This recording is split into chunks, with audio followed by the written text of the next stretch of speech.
Kaixo eta ongietorriak bertzegun batez Zunat magazinera gaur martxoaren 24. eguna dugu, hortzirala, eta gaurkoan pixkat kulturetago jarriko gara edo gai hori behintzat hartuko dugu, gure bi elkarrizketetan lehenik eta behin, literaturaz arituko gara solasean eta horretarako Josu Zabaleta ekarriko dugu gaur elkarrizketa honetara, izan ere Josu Zabaleta filologo eta itzultzaile aski ezagunak, liburu berri bat ekarri du errusieratik euskarara, eta kasu honetan Alexander Wolfen Mamua izeneko liburua. Baditu urte batzuk liburu horrek, 1924 inguruan kokatzen den liburua, baino kontatzen zigun Josuk aski liburu gaurkotua dela, hein handi batean, izan ere, gerrarekin zerikusia duten gatazkak, uste dut egun ere denei ez hain urrutitik tokatzen zaigula. Ikusiko duzu, beti interesgarria da Josurekin solastea, nola ulertzen duen, nola ezagutzen duen errusiar literatura, eta nola izan den itzulpengintzako prozesu hori. Bigarren elkarrizketan berriz ere kulturaren inguruan, baina kasu honetan musikara hurbilduko gara, izan ere elkar argitaletxeak Antxeta irratiarekin eta EHZ-arekin batera musika beka bat kaleratu dute. Kasu honetan, Paradisu Zinema izeneko beka, Inigo Muguruzari omenez ateratakoa, eta, 10.000 euroko balioa duen beka bat izanen dena horretarako, aurkeztu beharko dira proiektuak beka honetarako, eta irabazten duenak, disko txukun bat ateratzeko aukera izanen du. Berak, Andres Kamio jitu delakoak elkarreko musika arduradunak kontatuko digu zertan datzan guzti hau. Hori baino lehen, azkaitezen betiko dukiekin. Leherik eta behin, efemerideak. Martxoaren 24. eguna zen 1808 urtean. Madrileko herriak Fernando Zazpigarrenaren etorrera ospatu zuen Madrilen. Godoiren gobernuari amaiera eman ondoren izan zen. 1882an Robert Kochek Mycobacterium tuberculosis aurkitu zuen tuberkulosia sortzen duen bakterioa. 1950ko martxoaren 24an Dougie Thompson, britainiar musikaria eta baxua Supertramp taldean jaio zen. Eta 1956an Klaus Dinger, alemaniar bateria eta Kraftwerk taldeko kidea jaio zen. Gaurko lerroburu nagusiak.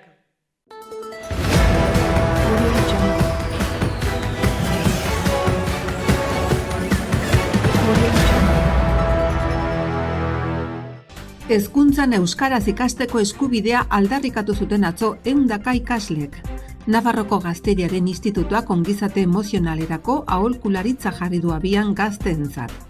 Barainaingo 19.500 biztanlek sarbide berria izango dute datorren urtean Landabengo industrialdetik Arga ibaiaren gaineko zubi berri baten bidez.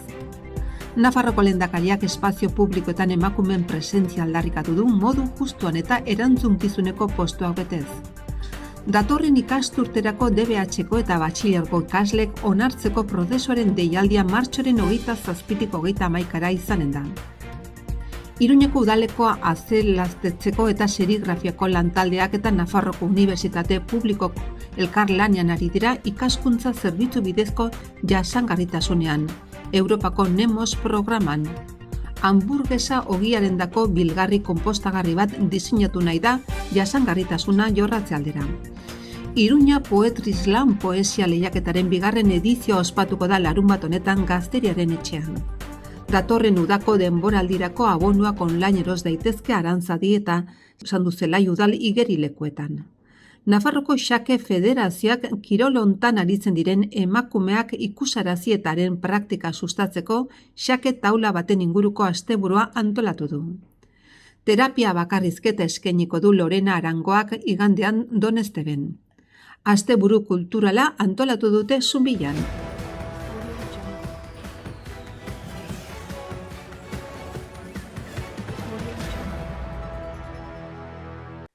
Agenda kulturala.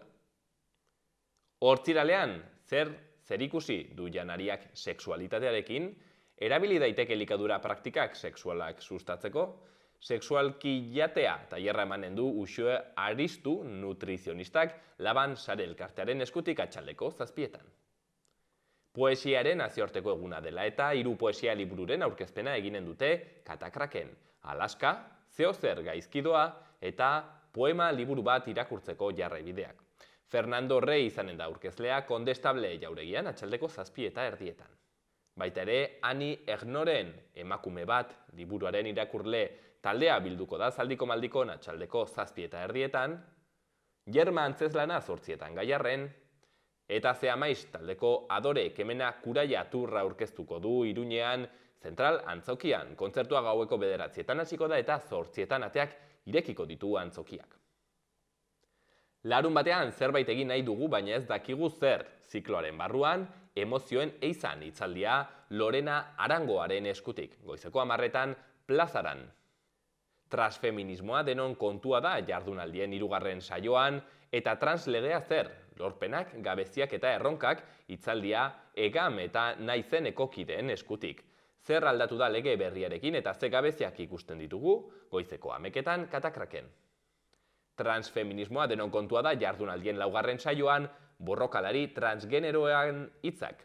Esperientzien maila hitzaldia izanen da. Naizen, Joseba Iturrioz, Edur eta Denis egonen dira bertan, eguerdiko ordu batan Katakraken. Eta martxoaren 28 goizeko 11:30 mus txapelketa azkarra hasiko da eta bazkaltzeko aukera egonen da Euskaldunon biltokian. Memoria aurrentzako ikuskizuna baluarten 6:30 eta liburu zaina, Estu eta Larri Txotxongiloen emanaldia Mendillorriko Zibiboxen atxaldeko 6:30. Baita ere hitzaldia, zure burua jakeatzeko prest, dantzaldi ez normatiborako atondu, Katakraken 7:00. Eta igandean, Kiki, Koko eta Moko pailazoak Sarrigurengo Institutoko gimnasioan egonen dira, goizeko 12:00. Izurde Mutikoa filma eskainiko dute Herripagainako auzo lokalean atxaldeko 8:30. Les Meres Españoles filma eskainiko dute Laban atxaldeko 6:00. Txiki eta Otaegiren fusilamenduei buruzko dokumental bat da Les Insoumises kolektiboak 1978 grabatu zuena, euren amak elkarrizketatuz. Atxaldeko 6:00 izanen da. Eta ikus ditzagun gaurko egunkarien azalak. Diario de Notiziasen lerroburu nagusian, Legebiltzarrak lehen hezkuntzako soldata igoera eta errefortzuak onartu ditu. Alderdiek 2 lege proposamenak babestu dituzte, izquierda ezkerraren abstentzioarekin.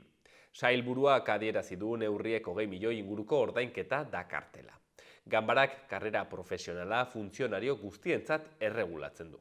Argazkian berriz, Asier Martinez eta Maitane Melero ageri dira. Izenburuan, atletismoa galan. Maitane Melero eta Asier Martinez 2022ko onenen saridunak izan dira. Bertze lerroburu batean, eraikuntza industrializatzeko zentroak 40 enpresa biltzen ditu dagoeneko. Diario de Navarraren kasuan, lerroburu nagusian, osasunaren arloko ordainsari hobekuntzak ia aho batez lortu dute Legebiltzarraren babesa. Atzo onartuak 20 milioi dira guztira, horietatik 13 milioi medikuntzaren-zat. Argazkian zenbait enpresari ageri dira, eta izenburuan, Nafarroako 3 enplegutik 2 profil teknikoa eskatuko dute. Adituak lanbide heziketan enpresa txikiak integratuko dituen aldaketaren alde daude. Eta bertze lerroburu batean, lanaldi jarraituan Nafarroako 157 ikastetxetara iristen da guztizkoaren 160. Arizkun, Azpilagaina, Amaiur eta Auritzeko zentroek bat egin dute datorren ikasturtean. Bertze 4 radar, bertze berri batean, A15 errepidean Iruña eta Donostia artean. Garan argazkian Gazte Euskaltzalen sareak, ikamak eta bertze euskal talde batzuek deitutako protestaren irudiak eta bertan neska bat ageri da kartel bat eusten. Hezkuntza honek ez du euskalduntzen dio. Ikasle martxak hegoaldeko 4 hiriburuetan eta oihu bat. Hezkuntza euskaraz. Bertze izenburu batean, kaleak tonua goratzen dute, Macronek amore emango ez duela entzun ondoren. Sindikatuek Baionako manifestarien kopurua 24.000koa zela uste zuten, eta 2006ko lan erreforma ez zela herritarren presioagatik aplikatu gogorarazi zuten. Bertze berri batzuetan, errealitate sozioekonomikoarekin bat datorren LGSaren aldeko ituna, eta EAen ustelkeriaren aurkako bulegoa izateko aukerari bidea itxi diote EAJak PSek eta Voxek. Berria egunkarian berriz, argazkian zonifikazioaren kontrako kartel bat atzoko manifestazioan. Izenburuan berriz, hezkuntza euskalduna eta propioa eskatu dute ikasleek. Mobilizazio jendetsuak egin zituzten hegoaldeko 4 hiriburuetan atzo. Euskal Herritik Euskal Herrirako sistema aldarrikatu dute. Bertzea argazki batean ere protestak, erretreten erreforma. Protesta berrindartuta. Berri gehiagotan, estratu arteak erakusketa ikuskaitago Teizan museoan, eta osasun legea onartuko du Nafarroko parlamentuak, azkenik indikenak konstituzioan aitortzeko bidea hasi du Australiak. Eta Euskal Herria irratian, lerroburu nagusian, Iruñeko erraldoi eta kilikien konpartsa kalera aterako da larun batean. Ezoiko kale jira eginen du erraldoi kiliki eta burua handien konpartsak Iruñeko hiri gorputza ondarein materialeko kulturrondasun izendapena ospatzeko. Goizeko 10etan abiatuko da kale jira eta eguerdiko ordubiak arte izanen dira Alde Zaharreko karriketatik.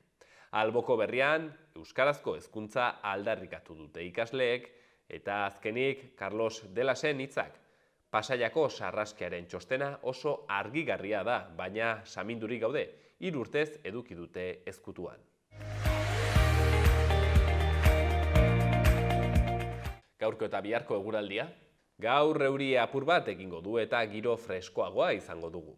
Zerua lainotuta egonen da, ipar partean bereziki eta goizean zehar euri apur bat eginen du. Arratsaldean euri kontuak alde batera utziko ditugu eta hodeiak gutxitzen joanen dira. Mendebal ipar mendebaldeko haizea ibiliko da eta temperatura jaitsiko da. Arratsaldearen hasieran kostaldean 18 graduren bueltan ibiliko da eta 14-16 gradu inguruan barnealdean. Bihar larun batean eguraldiak argitzera eta epeltzera eginen du. Goizaldean eta goizean goiz zerua tarteka hodeitsu egongo da leku askotan. Goizak aurrera egin ahala, ostarteak nagusitzen joanen dira, eta egunaren erdialdeko orduetan eta arratsaldean tarteka eguzkitsu egonen da. Iluna barrean berriro ere hodeiak ugaritzen joanen dira eta egunaren amaieran euria egin dezake ipar partean. Hegoaldeko haizea ibiliko da, gauean hego mendebaldetik finkatuko da eta indarra hartuko du. Eguneko temperaturak gora eginen du. Eta igandean giro motela izanen dugu eta noizean behin euria eginen du. Zerua lainotuta egonen da eta tarteka zaparradak botako ditu bereziki goizaldean eta gauean. Egunaren erdiko orduetan hodeitza ez da horren trinkoa izango eta litekeena da ateri eustea. Haizea mendebal ipar mendebaldetik sartuko da eta tarteka harro ibiliko da, bereziki kostaldean. Bertan arratsaldean eta gauean haize boladak gogorrak izanen dira. Eguneko temperaturak nabarmen eginen du bera.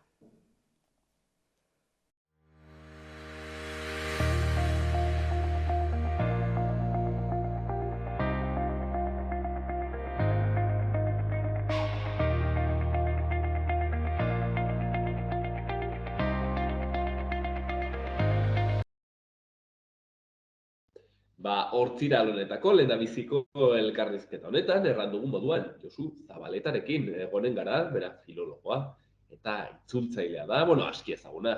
Bentsen euskal literaturaren munduan, sari handan batekin, eta kasu honetan, liburu berri baten itzulpenarekin dator gurera, egela, gitaletxearentzat, egindako itzulpen bat, eta kasu honetan, Alexander Wolfen Mamua izenekoa, eta Gaito Gazdanov, idazlearen liburua dena. Eta Josu, hortan, ibili da azken pentsatzen dut hilabetetan, ez da izen bat denbora eramango zuen, baina, bera kontatuko digu, zer muzko izan den kontu hau. Beraz, arratsaldeon Josu, eta mil esker gurean egoteagatik. Arratsaldeon. Josu, erraten nuen azken hilabeteak egon izin zarela horretan, ez da izen bat denbora eramaten du, holako liburu bat itzultzea. Ez dakit, ez naiz gogoratzen ze hau ez nuen itzuli igelarako. Nik orain jubilatuta nagon ezkero itzultzen dut niretzat. Ados.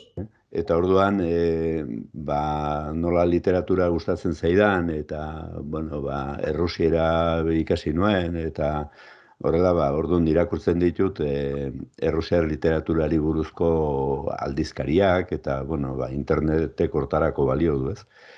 Eta, orduan, honen berri jakin nuen, nonbait, Errusian oso berandu ezagutu da autore hau, eta jartzen zuten oso ondo, eta hasi nintzen, eta irakurri nuen lehendabiziko esaldia, eleberri honen lehendabiziko esaldia, eta esan nuen, sartu zitzaidan zuzenean barreneraino, lehenengo esaldiarekin. Eta gero pixka jarraitu nuen, eta esan nuen, hau itzulin behar dut.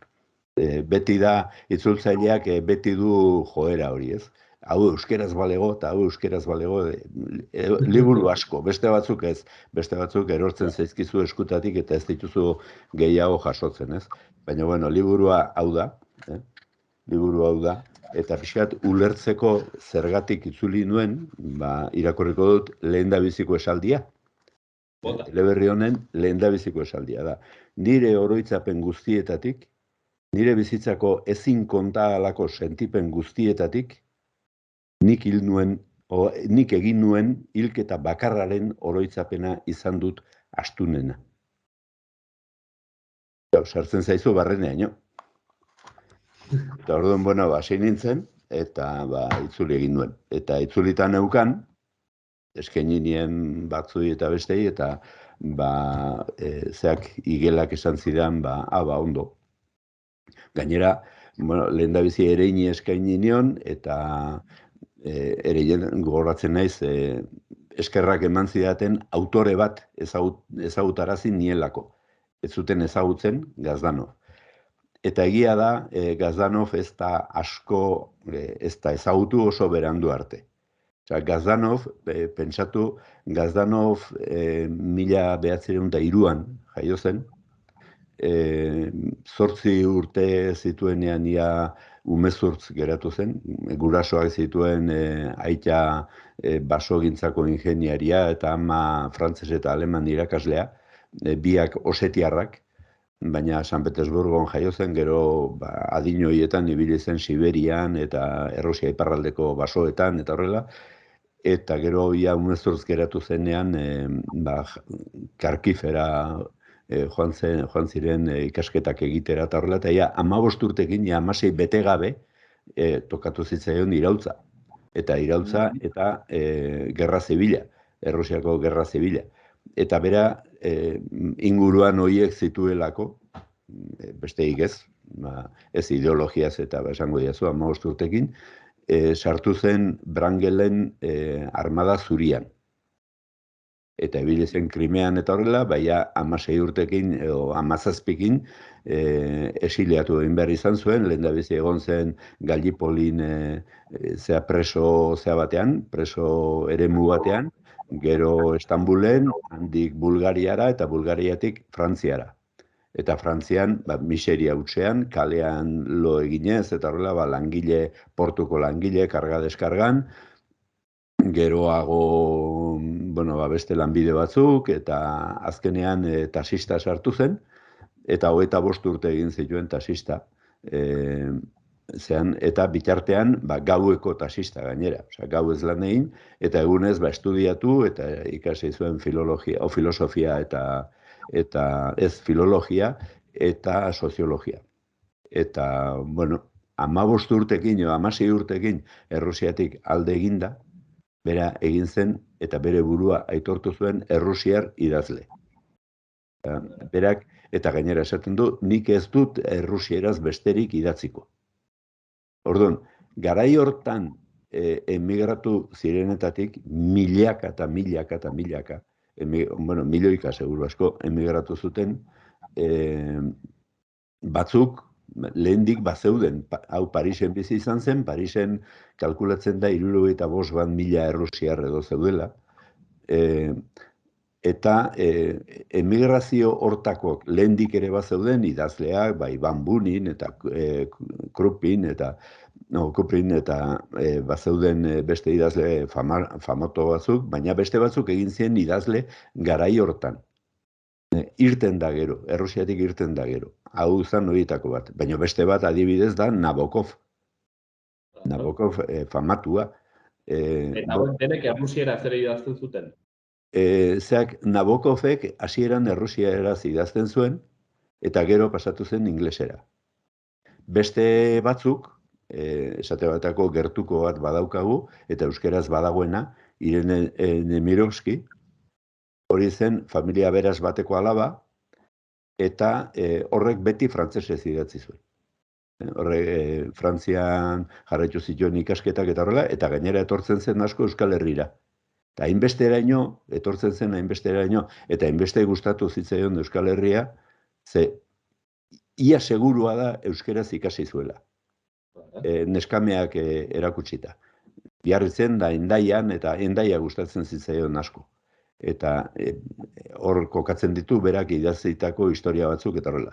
Bakarrik, familiz familia, judu adarra ere bazuten, eta orduan gero alemanek eraman zuten zehara, Auschwitzera eta niltzen.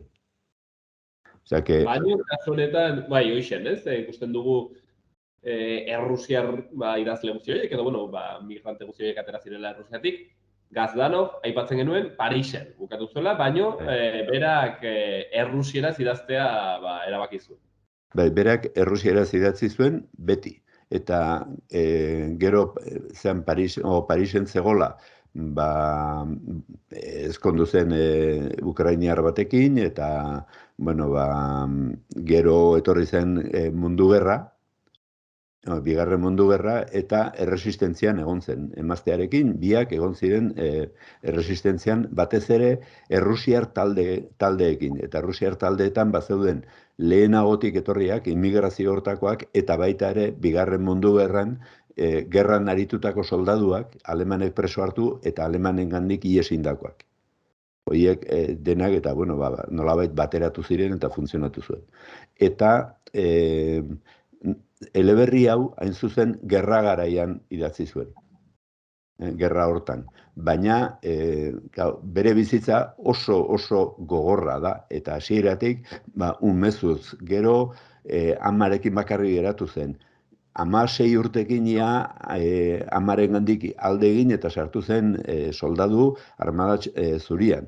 Orduan, armada zurian sartu eta gero preso eta historia hortan ama gehiago ez zuen ikusi. Azkenean karta batzuk eta bidali zizkion eta horrela. Baina alare oso gazterik hasi zen ia Parisen, hasi zen, bazegon mundu literario eta kultura mundu bat oso aberatsa Errusiaren artean. Gero gainera oso lotuta zeuden, bai Pragarekin, Berlinekin, eta hor bizizien beste 100.000 persona, 100.000 errusiar, eta idazleak, eta horrela. Orduan, nahiko gazterik hasi zen lehendabiziko eleberriarekin, eta ia hasi zen fama pixka bat hartzen, eta berdintzen zuten, esate bateako, Errusiaren artean, eta berdintzen zuten Nabokovekin. Nabokoven mailakoa, eta Nina Berberoaren mailakotzat ematen zuten. Eta ez edo zuten. Gazdanov nahiko ezaguna izan zela, Josu? Bai, nahiko gazterik egin zen, baina horrek ez zuen dirurik ematen, ze Errusiaren artean bakarrik ezagutzen zuen. Eta orduan, bizi zen bera, beti bezala gaueko tasilari. Baina ia 1922an uste dut, beraz, berako 29 urte besterik ez zituen, ia Gorki hasi zitzaion idazten. Gorki zen... Maximo Gorki. Bai, Maximo Gorki, baina baita ere Maximo Escritor. Errusierazko literaturan garai horretan. Eta orduan, Gorkik esaten zion, zu badaukazu txispa, idazlearen txispa, eta segi aurrera, eta bakarrik bere alaxe hiltzen, gaina eskatu zion Gazdanovek nolabait laguntzeko Errusiarara itzultzen bere ama ikusteko behintzat, ia ordurako Vladikavkazen bizi zen ama alegia Osetian, eta joan nahi zuen ara, baina Gorki hiltzen eta ezin izan zion ezertan hortan lagundu. Baina esan nahi dut, ia fama hartu zuela nahiko gazterik. Baina Bigarren Mundu Gerraren ondoren ere, idatzi zituen, ipuiak, novelak bederatzi eleberri ditu, eta asko, ipuin asko. Liburua, nahi baldin baduzu ikusi hauxe da. Hori da liburua. Ez da handia, ez da bere alaxe irakurtzen da, oso gogorra da. Benetan gertatzen dena horko gertakariak, eta nahi baldin baituzu 5 minutun konta daitezke. Osea, ez da gauza askorik leku askotan, hau itxuraz, polizi novela bada, itxuraz. Baina ez da polizi novela bat, ze polizi novelatan gauza asko gertatzen dira. Hemen ez da ia ezer gertatzen. Hemen dana barruan gertatzen da, buruan gertatzen da. Eta orduan mundu hortan sartzen da. Nolabait esan daiteke, gainera Gaito Gazdanoven eleberria nahiko idazkera, nahiko konplejoa da. Eta euskeraz ere ez da oso erraza. Nik ezin dut erraztu berak horrela esaldi bakoitzean gauza pila bat esaten ditu. Orduan esaldi luzeak dira eta horrela. Nola esango nizuke, novela hau da, hartu Dostoievskiren personaje batzuk, sartu haien buruan, eta han agertzen dena deskribatu Tolstoiren hizkuntzarekin eta zehaztasunarekin. Oso zehatza da esplikatzen, gauzak esplikatzen eta horrela, eta burura datozkion ideia horiek eta beldurrak eta gorrotoak eta hori dana zehazten oso zehatz, adierazten oso zehatza da. Orduan, alderdi hortatik lan desente eman zidan, zeratik ez esan. Baina, gustura egin nuen. Alderdi hortatik pixka bat existentzialismoarekin oso lotuta dago, baina deskribapenarekin eta lehendabiziko aldiz ia errusiar literaturan daude halako barne mundu bat. Nolabait, igual izango litzake Proust sartu dela errusiar literaturan, ez? Osea, Prousten eleberrietan ez da ezer gertatzen. Hemen ere oso gauza gutxi gertatzen dira, dana gertatzen da barruan. Eta barruan gainera badago halako tensio handi bat, seguru asko bere bizitzatik ekarria, osea, bere existentzialismoa ez da frantses literaturan existentzialistak irakurri dituelako. Berak frantsesez oso ondozekin, alemanez ere bai, inglesez ere bai, baina ez da gertatzen hoien eraginez. Liburu hau Camusen liburuak baino lehenago idatzia da. Orduan, bere esperientziatik dator eta bere esperientziak ematen dio eta bere sentipenak ematen dio indar hori, ez? Eta ia etxipen hori oso gogorra da, denbora guztian heriotza da muga, heriotza bizitza da heriotzarako bide bat, eta horren sentipenak baldintzatzen du dena. Askotan gertatzen da, ez dakit, zuk ere behar bada ezagutu duzu horrelako jendea, barne bizitza oso gogorra eta duen jendea, kanpora begira izaten da oso alaia. Eta hau itxuraz omen zen oso alaia. Famatua zen adibidez, lagunen etxetara joan eta lagunen etxetan atea jo eta aurrak ateratzen zirenean, berak hartzen ziela hankaz gora. Bera hankaz gora eskuen gainean jarri eta buruaren ordez hankak zituela, ez? Eta, umentzat eta oso alaia zala eta horrela. Baina, gero barruan zeraman bizitza hori. Badago beste gauza bat oso interesgarria honengan, niri bintzat harrigarri xamarra iruditu zitzaidana, famatuak dira esate baterako Joycek Ulises idatzi zuenean, haren inprentako probak, argazkiak daude. Danak pegataz bete eta hemen ez dakiz zer erantzi bestean kendu, zuzenketaz bete eta goitik behera. Gazdanoven liburuetan, itxura danez, edo esku eskribuetan, orrialde bakoitzean zuzenketa bat, 2, asko jota 3, omen daude. Nola liteke hori? Hau gaueko taxista izan zen, tasia uzten zuenean, goizeko 3, 4 inguruan edo, Parisen zehar ibiltzen zen paseatzen, eta etxera iristen zenean, mahaian jarri, eta norbaitek diktatuko balio bezala idazten zuen. Alegia, dana bere buruari kontatuta zeukan. Baina kontatuta entzuteko moduan. Eta hori da errusiar idazle askoren ezaugarrietako bat. Tolstoiren gandik hasi, Tolstoi berak bazeukan Edisonek oparitutako grabagailu bat, eta grabatu egiten zituen bere eleberriak eta bere idatziak eta grabatu egiten. Hori hona egiten orduen Gazdanofek eta, pentsatzekoa da. Berak grabatu ez, baina bera buruzekien, ja zer idatzi behar zuen.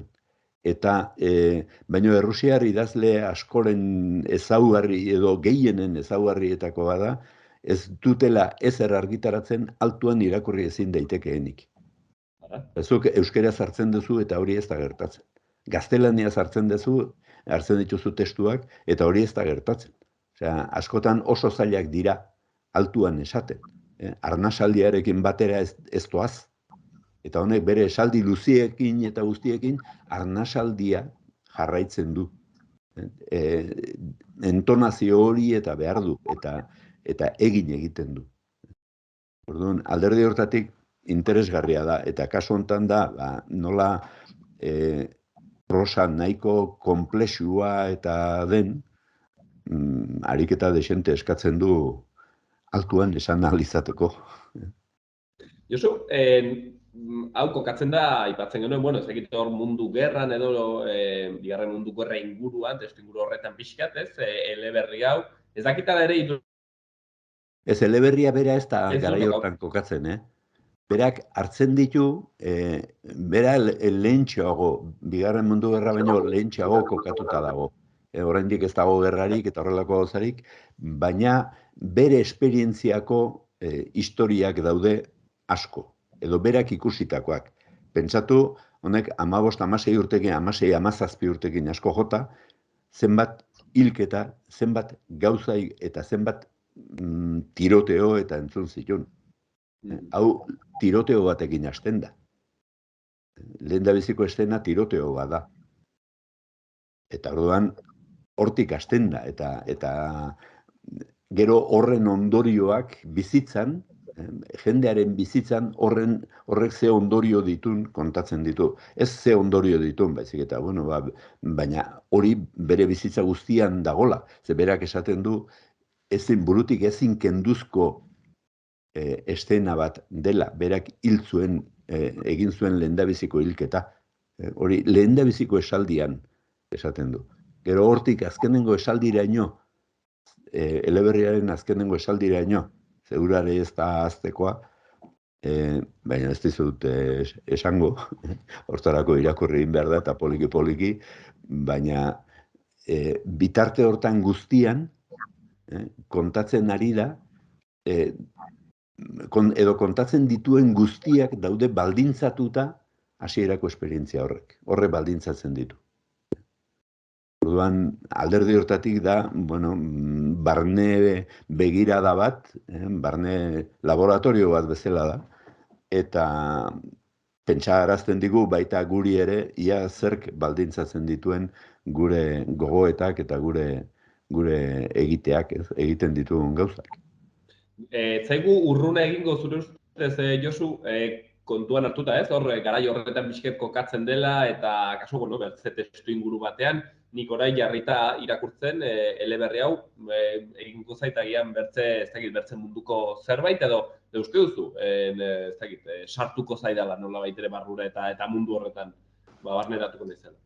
Behar bada eleberri honen lehendabiziko esaldia, Euskal Herrian ere batek baino gehiago esan idaz dezake. Eta gaur egun bizi dugun munduan, eta danak ondoan dauzkagu gainera. Pentsatu Ukraina gertuan dago, baina Siria ez dago urrutiago. Edo, ez dakit, Afganistan ez dago urrutiago. Eta Afrika hor ondoan daukagu. Etxeari buelta ematen diozu eta Afrika daukazu. Orduan, mundu hortan bizi gera. Eta mundu horren erantzukizuna ere badaukagu, ze mundu horren emaitzak guk disfrutatzen ditugu. Orduan, urruti, mundu hontan gertatzen dena leihoaren bestaldean dago, Mundu hontan guztian gertatzen dena hortxe dago, kristala pasatu eta bestaldean. Josu, azkeneko galdera bat egin dizut, aipatu duzu, gero itzulpena, esaldi konplexuak eta dituela, zer moduz izan da, itzulpen hau egitea, kostatako lana, ez dakit, pixet bere idazkera ere hori, metafora handitz erabiltzen dituen, aipatzen zenuen igual nahiko zehatza dela, ea zer moduz ibilizaren zure lanean. Niri itzultzea gustatu egiten zait. Ni lehendabizi naiz irakurlea. Batez ere, jubilatu ondoren, gehien bat irakurlea. Ze lehenago autonomoan nintzen, eta orduan lan bat begien aurretik pasatzen zenean, ari atzaparra bota. Lehendabiziko gauza, lana hartu eta lana egin. Baina orain denbora badaukat irakurtzeko. Baina irakurtzeko beti baldintzatzen zaitu itzultzaile izateak. Ze hau beste era batera nola esan daiteke, nola esango nuke, horrekin zaude denbora guztian, hori barruan sartuta dago eta hori ez da aldatzen. Orduan, itzulpenetan, azkenean, nik orain hartzen ditudan itzulpen guztiak dira gustatzen zaizkidalako. Nire lanbide profesionalean utzi izan ditut zenbait itzulpen ez nitulako aguantatzen. Testua aguantatzen ez nuelako, oso txarra zelako, eta kontatzen zirenak ez kontatzekoak zirelako. Baina orain ez, orain gustuz egiten du dena, eta zailago izan, errazago izan, berdin dio. Zailago baldin bada, zeure ez dakit, partidak bezala, pelota edo futbol partidak bezala. Politenak zeintzuk dira, azkenean tanto bateko aldea dagoenean. Hemen ere tanto bateko aldea ia besterik ez dagoen, ez? Ze originalak irabazten baldin badit por goleada, edo egiten baldin badut originalarekin, jatorrizko testuarekin egiten baldin badut 22-21, gertu nibili naiz. Eta gertu nibiltze horrek eskatzen du saiatzea denbora guztian, eta hori da gozamena. Eluiar neuronala ez duzula gehiagia, Josu? Eluiar neuronala ez duzula gehiagia erabiltzen, pentsatzen dut. Edozer gauza, nik baldin badaukat eskubidea zuri galdetzeko, adibidez, gertatu zitzaidan Oinurrango liburuan katakrakekin argitaratu noan aurrekitza oso gogorra zen, eta gainera errusieraz ez zegoen ondo, zien aurrek esaten zituzten gauzak gerrari buruz eta gerran izandako esperientziak kontatzen zituzten, baina errusieraz behar bada ez egiten ondo. Eta gauza batzuk ez nituen ulertzen, eta eskerrak niri erakutsi zidan irakaslea ukraniarra zen, eta esaten zian hori ukraniera da. Eta orduan arek esplikatzen zian, orduan ni badaukat eskubidea edozeini galdetzeko eta edozein baliabide erabiltzeko lortu behar dudana lortzeko. Alegia jatorrezkoaren ahalik eta berdinena. Eta euskaldunek ulertzeko modukoa egiteko. Orduan, ze tresneria erabili behar dut? Ni esate batako nahiko zalea naiz ordenadore honek ematen dizkidan baliabideak erabiltzeko. Hiztegi pila badut, denbora dut, denbora da itzulpenean behar dan beste gauza bat, denbora dut, hiztegi pila badut, eta irakurtzen ditut beste itzulpen batzuk, testu honen itzulpena frantsesez, italieraz, inglesez, begiratzen dut, ia ze arazo izan dituzten, eta horrekin guztiarekin, laguntzen dit testuaren nondik norakoak eta zenbaterainokoak ondo ulertzen, eta gero egin behar duan egiazko lana, itzultzaileak ondo jakin behar duena da bere hizkuntza. Eta orduan, itzulpen hauekin guztiekin, begiratzen dut, baditut euskerazko testu pila bat, horietan begiratzen dut, denbora guztian, eta nire baliapideak aberastu egin behar ditut. Beraz, liburu hau, Gaito Gaztanofena, Alexander Wolfen, Mamua, ben, kontatzen zigun Josu Zabaletak, Gaztanoven, ez? Bizitza gogor hori, gora beratsu hori, eta pixket horren ere ispilu izanen dela, liburu hau, bueno, gogo eta andana bat, eta Josuk aitortzen zuen moduan, hoixen, mundua, gure mundu berezi eta eroago kristalaren bertze aldean dago, eta liburu honek ere seguraski ematen duela aukera. Pixket horren inguruan, ez dakit, ez gehiago ulertzeko, edo gure geren buruak gehiago ezagutzeko, ez dakit. Gozatzeko liburu bat, Josu Zabaletak itzuli duen. Hau, Josu, hemen utziko dugu, gaurkoan, eskerrik asko egin duzun lan guzi horrengatik, eta bueno, badugun aukera, Gazdanov gehiago irakurtzeko. Eskerrak zuei, mila esker eta, bueno, ondo izan.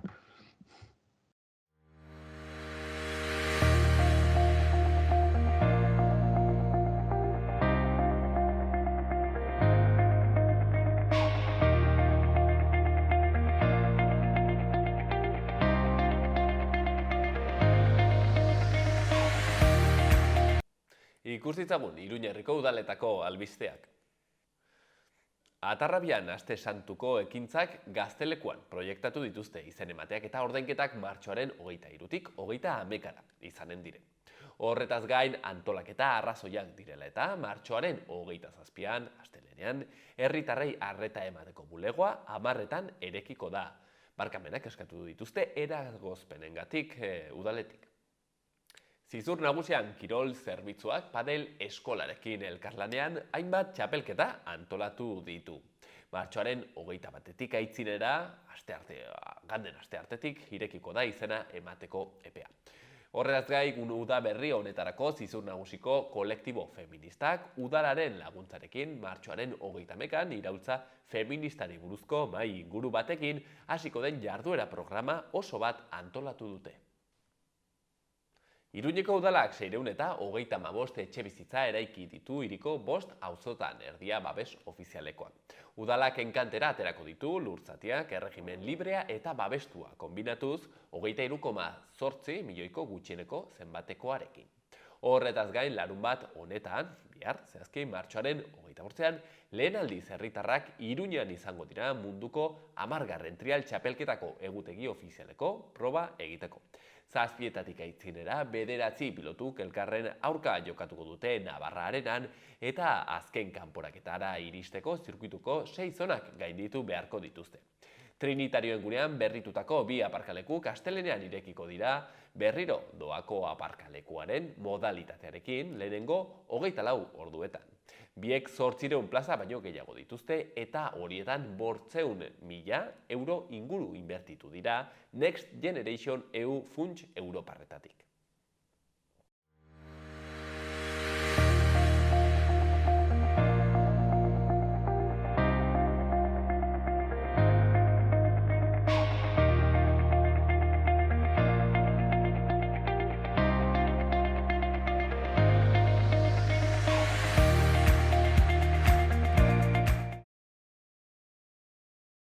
Aizuek, gaur hortziral honetan nahiko kulturetak jarri gara, musikaren eta artearen inguruan solasteko, lehenbiziko elkarrizketan solastu gara izuzen ere itzulpen gintzaz eta Igel argitaletxeak atera duen liburu berriaz, eta horrengoan musika kontuekin jarraituko dugu hemen elkarrizketa honetan, eta horretarako Andres Kamio jiturekin egonen gara solasean izan ere, Paradisu Zinema musika beka atera dute, elkarrek, Antxeta irratiak eta EHZ-ak elkarlanean, eta Andres Ojitu elkar musikako arduraduna denez, eta beka honetan epaimaian egonen denez, eta antolakuntzan, zein bera baino aproposagoa honetan solasteko, beraz, arratsaldeon Jitu eta milesker gurean egoteagatik.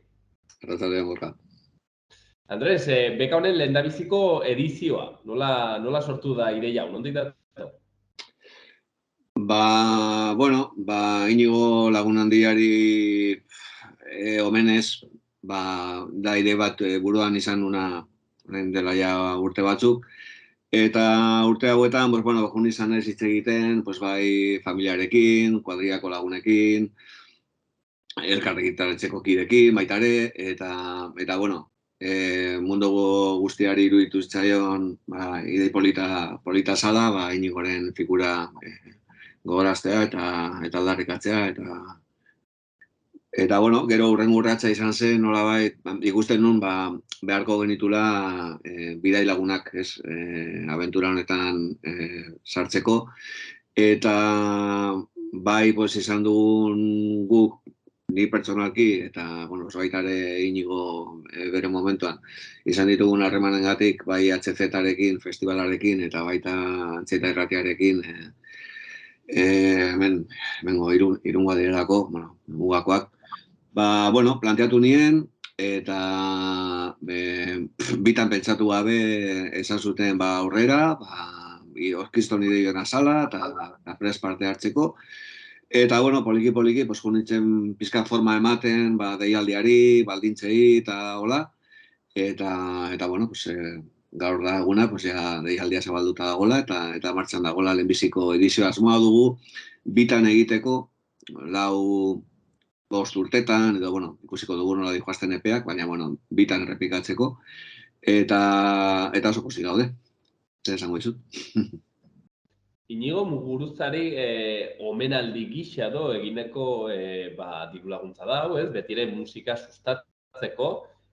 Izena aldiz, jitu Paradisu Zinema jarri diozue, ordan galdetu nahi nizun, bizket ze harreman duten bi kontu hauek, ez? Inigo Muguruzaren figurak, eta hartu duzuen, hautatu zuen izenburuak. Bueno, egia esango dizut.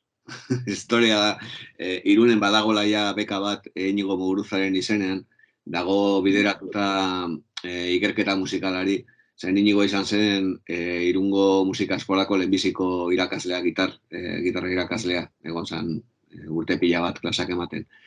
Eta pizkat eskolako jendea eta Javier bere anaiak bultzatuta, bueno, jarri zuten martxan udaletxearekin batera beka hori. Orduan, ez nun errepikatu nahi bekaren izen bera, Inigo Muguruza musika beka ez dakizen. Eta, pues bai Javierrekin eta baita Ferminekin ere, egon ginen pizkat bilatzen, ni proposatu nizkien izen ezberdin batzuk, eta ikusten genuen, bueno, Paradisu Zinema da izen bat gu hiruok behintzat buruan daukadana eta asko erlazionatzen dugula Inigorekin. Paradisu Zinema izan zen Jose Ripiau, Inigoren taldearen disko bat, eta kantu ospetsu bat baita ere bere momentuan, ez? Eta, bueno, hitzangatik eta esan nahi guzti horiengatik, bereziki emozionalak, erabaki genuen Irun artean, izatea hori, ez?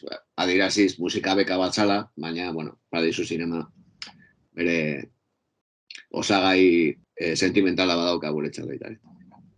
Beraz, Jose Ripiauen disko eta kanta horretatik dator, Paradisu Zinema izen. Horretaz aparte, pentsatzen dut jitu Paradisu Zinema pelikularen beraren ere zalea izanen zarela, eta bere banda sonora ez, Ennio Morriconerena. Bueno, esan behar da baita ere, Inigo oso zinema zalea izan zela beti, ni pelikula asko ikusi ditut berarekin, pelikula asko errekomendatu dizkit berak, eta bai, gure harremana zinemarekin oso estua izan da, bai. Hortzen, aipatzen genuen, beka honen jatorria, izenburua eta omenaldia Inigo Muguruzari, baino sartu gaitezten jitu mamian, zein dire, beka honen, beka hau eskatzeko lehenik eta behin, oinarriak, irizpideak.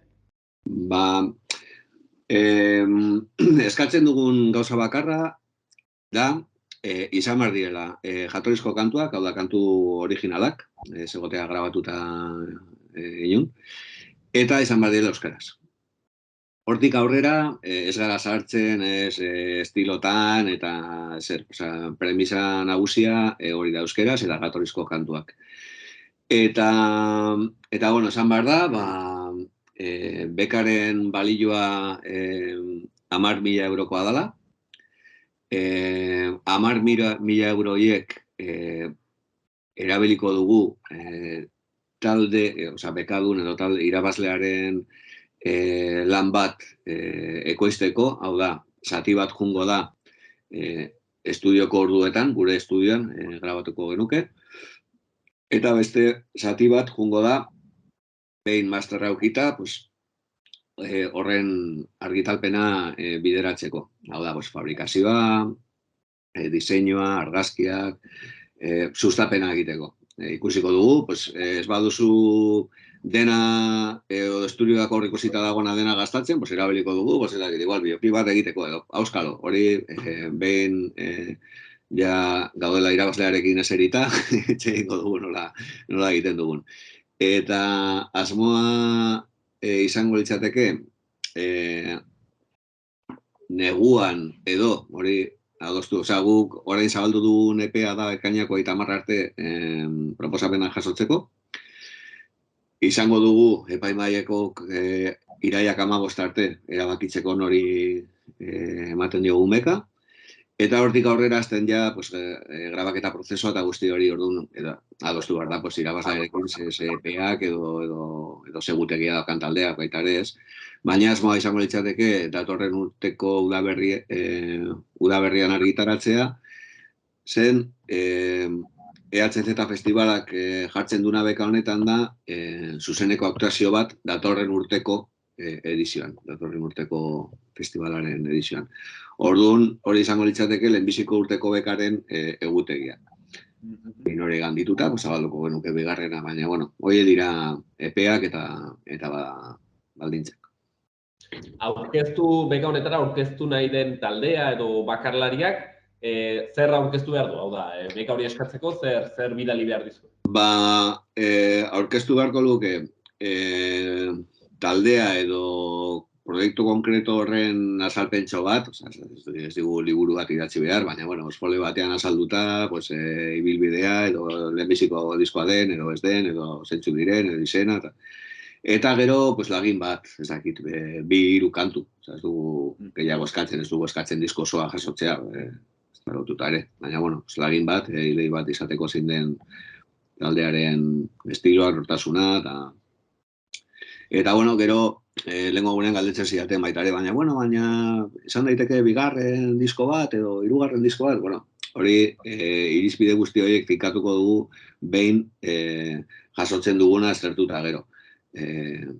Ikusiko dugu, igual dena talde berriak dira, edo igual ez, edo igual aurkitzen dugu ez dakize disko oso interesgarria dela, edo proiektu bat oso interesgarria dela, eta momentuz ez dugu inungo mugarik jarri. Behin materiala daukagula, aztertuko dugu epaimaieko artean zer dagoen eta zer egin. Eta horrekin lotuta esan nahi dizut, oso harrera ona izan dula, eta ia hasi naizela, hasi garela maketa jasotzen. Bai. Talde batzuk, ez dakit, esan, 5-6 edo igual baten bat gehiago. Idatzi du, informazioa eske, informazioa zintzilikatu dugu elkar.eu zen webunean, badago, beko zatian, badago zea bat deitzen dana postdata. Horretan, klikatuz, hor dago deialdia jendea ondo irakurtzeko.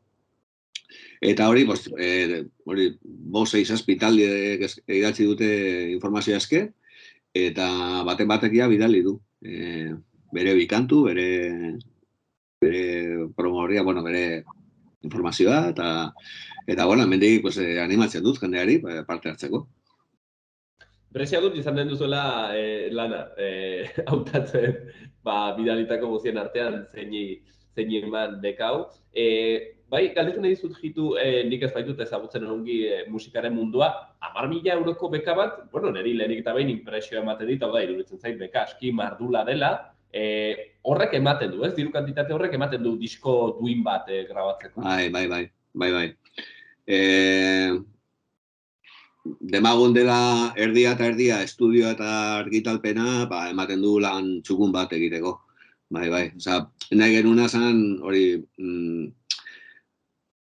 Inigoren izenean denez, eta azken finean beka bada, ezin duzu eskaini uskeri bat, esan behar da, esan nahi genuen pues, baldintza duinak eta gaur egun pues, sortzaileak daude moduan, oso modu prekarioan bizi direla denak, eta oso zaila dela argitaratzea eta ondo grabatzea disko bat, eskaini nahi genitun, gu baitugu baliabide horiek, estudio bat dugu, posible dugu eskaini, behar den denbora, lasai grabatzeko.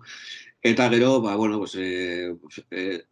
promozioan edo sustapenean, dakasun diru guztia, ni gastatuko dizut. Hor ez dago mugarik. Baina, argitaratzeko formato polit batean, eta ez dakit izateko argazkion batzuk, edo inkluso bideoren bat, irudi batzuk, ematen du. Nik uste dut lan polita egingo dugula. Horrekin. Estudioa, Irunen dago, Jitu? Ez. Estudioa dago Donostin. Donostia. Hortxen, grabatzeko aukera, zenbat denbora izango dute, beka irabazten duen talde horrek, grabatzeko diskoa, ez dakit urte batekoa, gutxiago? Kontuan harturik, asmoa dela udaberrian argitaratzea, irabazlea iragartzen dugun momentutik, urtarria, otsaila bitartez, egokitu beharko genuke grabaketa, aurrekontu horrekin izan daiteke, ez dakita, 15, 18, 20 bat egun askoz jota. 3 aste pasata edo hortze izango litzateke. Atentzia batzea gauzatek, atentzioa Jitu erraten zenutela, badaitekela ere beka ez ematea.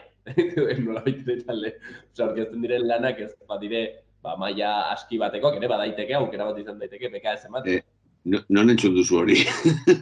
Hori irakurri dut, irizpidetan, uste dut.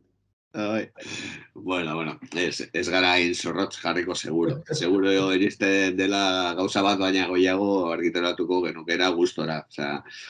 Esperientzia izan dugu, orain dela 2 urte, Elkar argitaletxeak badauka, Elkar fundazioak badauka beste beka bat, normalean bideratzen dana literatura argitaratzera.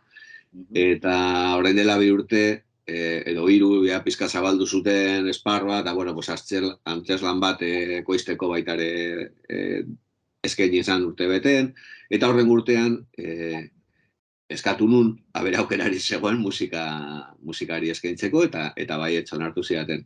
Eta zabaldu genuen beka bat, gero Ines Osinaga irabazi duna.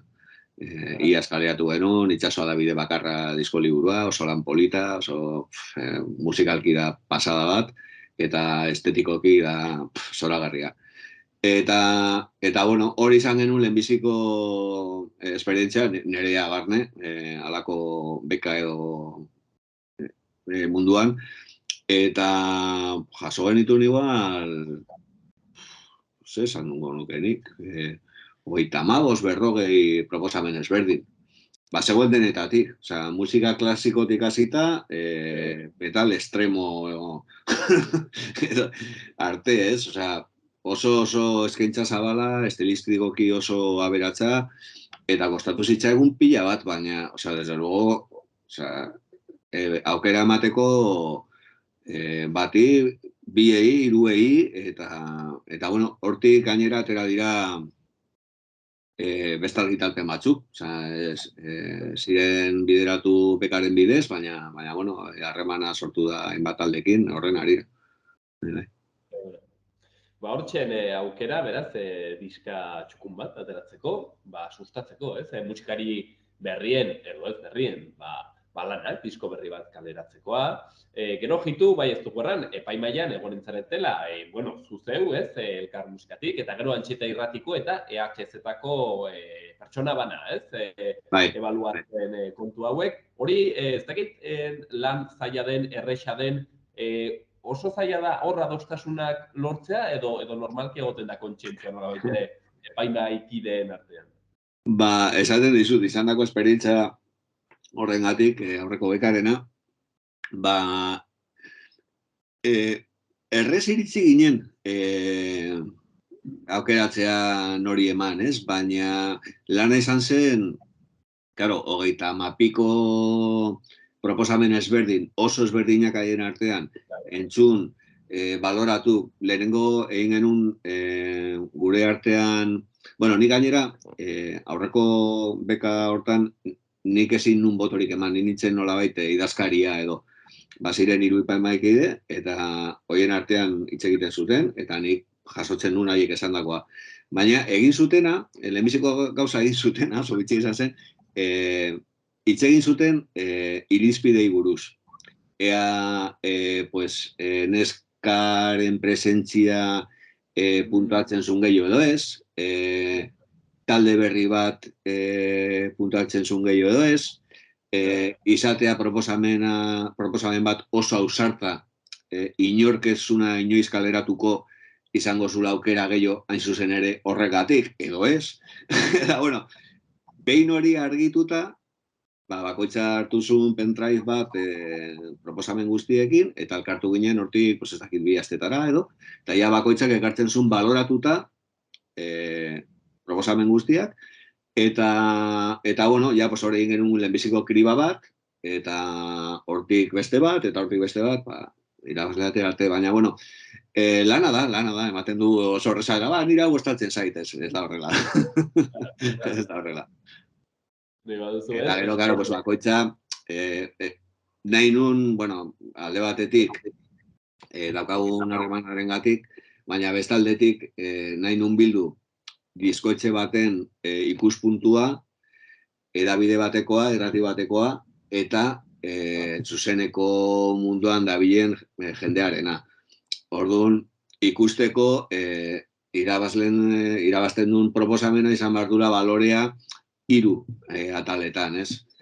Izan behar du zuzeneko potente bat, edo zuzenean zerbait esateko, eta gero, pues bueno, irratiaren ikuspuntutik baita ere, zerbait entzungarri, eta, bueno, disketxearen ikuspuntutik, pues bueno, beste balore batzuk, ez bakarrik salmenta, baina, bueno, musikalki, zerbait, horregatik bildu nun elkartu ginen 3, ez? Emateko osotasun hori irabazleari.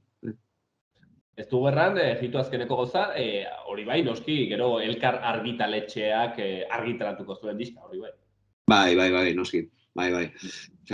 Atzo, hau argitzeko baita, atzo talde batek galdetzen zian, baina eske guk ezin dugu fakturarik egin, ez, guk ez dugu, taldeak pentsatzen zuen guk emango geniela 10.000 euro haiek egiteko nahi zuten. Eta ez da hori, guk jartzen ditugu baliabideak 10.000 euro baloratuta diskoa egiteko. Noski, fabrikako faktura elkarrek pagatuko du, eta teknikaria elkarrek pagatuko du, eta taldeak ez du dirurik jarri behar, baina aldi berean ez du dirurik jasoko. Baina, bai, helburua da elkarrek Zer barkatu? Gero igual bertzena Kuban zuen 10.000 euroekin. Jo zaitez, 1.000. Hori da. Hemen txen musika beka hau, Paradisu Zinema, musika beka, elkarrek ateratzen duena, elkar musika sailak, orain lehenbiziko edizio honetan, Inigo Muguruzari gainera, omenez, eta aipatzen zigu genuena, 10.000 eurotan baloratutako, ez metalikoan ematen diren 10.000 euro, baizik eta balio hori duen beka bat, beka askimatula, disko txukun bat ateratzeko, eta ekainaren 31 arte aipatzen genuen, lanak aurkezteko aukera, hoxe, proiektuaren nondik norakoak pixkan laburtuta, eta kantu pare bat. Eta, ikusiko da, ea zein den irabazlea, eta 2024an ikusiko dugu disko hori segurazki ere, dena ongi badoa behintzat kaleratuta. Hemen gaurkoan guzti hau kontatzen, elkar musikako arduraduna den Andres Kamio jitu hau kontatzen, eta nola ez guzti hau antolatzen. Beraz, eskerrik asko, Andres, egin duzen apostuagatik, eta espero dugu ongi ateratzea. Eskerrik asko zuei, espazio guztiagatik guzti hau kontatzeko.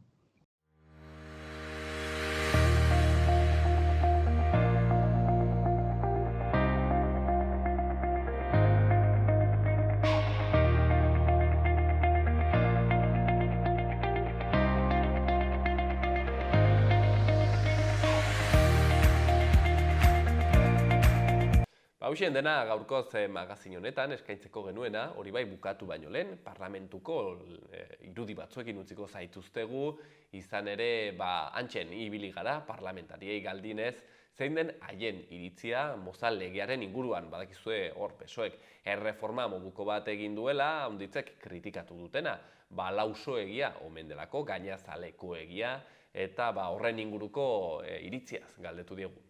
Horretaz gain, ez dugu asko gehiago esateko, gaurkoan hemen, eta beraz, asteburu pasa, eta astelenean hemen izanen gaituzue.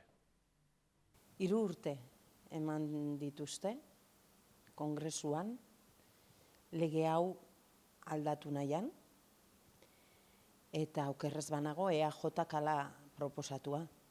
Diot ez da PSOE izan proposatu duena aldatzea. PSOEk bere garaian, hau da, hauteskunde garaian egin zuena izan zen, hitza eman, bertan bera utziko zuela, mozal legea. Derogatuko zuela. Eta beste hainbat legeekin gertatu den bezala, esaterako lan erreformarekin gertatu zen bezala, adibidez, ez du bete. Beste behin ikusi duguna da, bere hitza betetzen ez duen PSOE bat. Ezta? Horretan ikuste dut denak ados egonen garela. Hortik aitzin, taldeek egin dituzte euren ekarpenak eta euren ahaleginak, ura, hau da mozal legea, bere horretan mantentze aldera, edo aldatze aldera, edo erabat baliogabetze aldera, ez? Agerikoa denez, erabat bertan bera usteko nahikoa botorik ez dago. Izan ere, PSOEk ez badu nahi, ez dago, bertan bera usterik, hori denok ulertzen dugu eta jakin badakigu. Hortaz, ardura gehien duena, PSOE da. Diot, ez galtzearren fokoa eta jartzearren ardura dagokionean. Bere hitza eman eta bete ez duen horretan. Karo, diputatuen kongresuan PSOEk ez badu babestu behar horrelako proposamen bat denok ere badakigu ez dela aurrera aterako. Orduan aukerak oso murritzak ziren, edo dagoen bezala, edo zegoen bezala mantentzea, edo ahaltzen neurrian baliogabetzea eta nolabait ere gu guztion egoera eta eskubideak babestea eta egoera hobetzea. Ze guk beti salatu izan dugu mozal legea eta horrek suposatzen zuen eskubideen urraketa. Horiek ziren aukerak, ez dugu inor engainatu behar, eta hori da zegoena, eta egun zer dago? Erreforma, sasi erreforma bat, nolabait ere esateko, erreformatu eginda, aldatu eginda mozal legean neurri batean, erabat ezin izan da baliogabetu, baina nik uste dute egoerak hobera egin duela.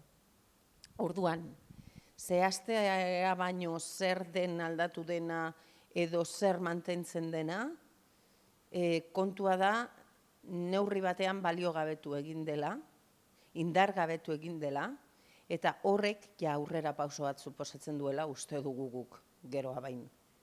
Baina beti izan garelako posibilistak nola baitere. Horrelako txapuza bat eta hain gaiztoa eta hain kaltegarria gizarteari begira, gure jendarteari begira, euskal herritarroi begira, hain kaltegarria den lege baten aurrean, edozein hobetzeak merezi du gure aburuz. Diot, ikusi dugu denok eta entzun dugu azken aste hauetako eztabaida zein izan den, kongresuan ere eman zen eztabaida ikusi dugu, eta kongresuan eman zen eztabaida eta gero sareetan eman dena ere ikusi dugu. Eta euskal herritarron artean ere egondako akusazioak eta ze argudio baliatu diren batzuek eta besteek, batzuek asaltze aldera zergatik babestu dugun, hain deskafeinatuak gelditu den erreforma bat, eta bestek zergatik ez dute sikiera hori babestu nahi izan, denok ditugu argudioak mahai gainean, orain baloratzen jakin beharko dugu. Jakina, hemen Nafarroan hala dago jasoa. Bai, pasaden legealdian gure gobernuak, Barkosen gobernuak hori mahaigaineratu zuen eta hori jarri zuen gure arautegian. Eta hori idazteko gai izan baginen, hori aldarrikotzeko gai izan baginen hemen, nola ez dugu defendatuko bada beste nonbaiten? Bai. Guk uste dugu ezinbestekoa dela kontrola, estatuan gainean, oroar, ez bakarrik polizia. Estatuko beste hainbat zerbitzu eta beste hainbat foroetan ere bai nahiko eskasa badela uste dugu. Orain gutxi izan dugu aukera ikusteko ere bai, han Espainian estatuan eta kongresuan bertan CNIren inguruan gertatu dena. Eta beste behin ikusteko PSOEk ez duela ukitu nahi. Eta utzi nahi duela gauzak dauden bezala, utzi nahi dituela eta horrek ez duela laguntzen demokrazian aurrera egiteko. Eta uste dugu hori ezinbesteko urratsa dela. Eta ez bakri polizian kontrolarako, oroar esaten dizut, estatuaren erraminta horiek uste dut modu argiago batean eta gardenago batean egin behar direla plazaratu eta aukera egon behar dela horietan sartzeko ere bai. CNI-aren da adibide bat, baino sekretuen legean da beste bat. Eta EAJ-tik hori eskatu dute, aspaldidanik dabiltza hori eskatzen, hori ere ez da lortu. Hori ere ez da lortu progresoaren eta ezkertiarren eta demokraten legealdi honetan. Ez da bat ere aurrera pausorek eman horretan. Eta sekretuak sekretu izaten jarraitzen dute, eta CNI-an ez gara sartuko, eta motzalegea geldituko da, egin diren aldaketa gutxi horiekin, eta bar. Hori da Madrilen dagoen progresoaren gobernua. Eta hori da besteak beste Hemengoindarrek babesten duten gobernua. EH Bilduk babesten du, baina gero ez ditu marra gorri horiek jartzen inon, bere akordioetan. Kontra bozkatzen du, badaki neurriak aterako direla aurrera besteen bozkarekin, badaki hobera egingo duela egoerak, baina bere aldeko botorik ez du ematen horretarako. Baina bestetik ere ez du linea gorririk jartzen horren inguruan. Eta negoziatzen du PSOErekin egunero. Baina ez du negoziatzen PSOErekin mozalegea bertan bera ustea, lan erreforma erabat bertan bera ustea, eta bar. Orduan ez dira izango bere prioridadeak, beste batzuk izango ditu. Ba, igual honen inguruko hausnarketa egin nahiko nuke, pixka bat gehiago sakondu honetan.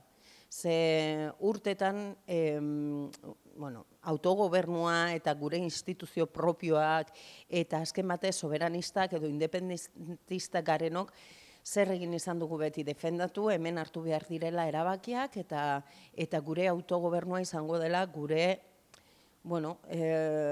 babesik importanteena eta aurrera egiten eta geroari begira etorkizunari behar bezala begiratzeko aukera eta gure etorkizuna nahi bezala eraikitzeko aukera emanen diguna, ez? Autogobernuak emanen digu horretan sinistuta gaude, baina, karo, urtetan eta urtetan batzuek, beste batzuek ez, defendatu dugu Euskal Herritarron gan eragina duen edozein erabakia hartzen den tokian egotearen garrantzia. Eta bertan hitza edukitzearen garrantzia. Eta gure ahotsa han entzun zedin aldarrikatu dugu batzuek aspaldidanik. Diot, ze orain kuriosoa da ikustea, beste batzuek, gu horrera joaten ginen bitartean irainka ari ziren horiek orain etortzea asaltzera nori eta guri zeinen garrantzitsua den bertan egotea eta guregan eragina duten erabakiak hartzen diren tokietan parte hartzea, ez? Ez dit barra eragiten, ez da barregarria, da nahikoa tristea. Hainbeste urte behar izatea ulertzeko Nafarroak behar duela bere ahots propioa eduki Madrilen esaterako.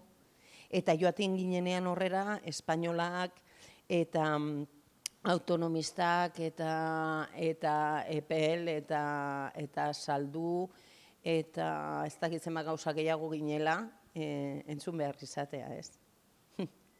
Eta orain, horiek beraiek, EH Bilduko politikariek, orain gutxi hoietako batzuek asaltzen ziguten zeinen importantea denez, egotea hango instituzioetan ere bai, posten gara. Baina iruditzen zaigu, igual heldu berri direlako da, baina iruditzen zaigu galtzea, esaterako mozallegearekin galdu den aukera, horrek ez digula mesederik egiten.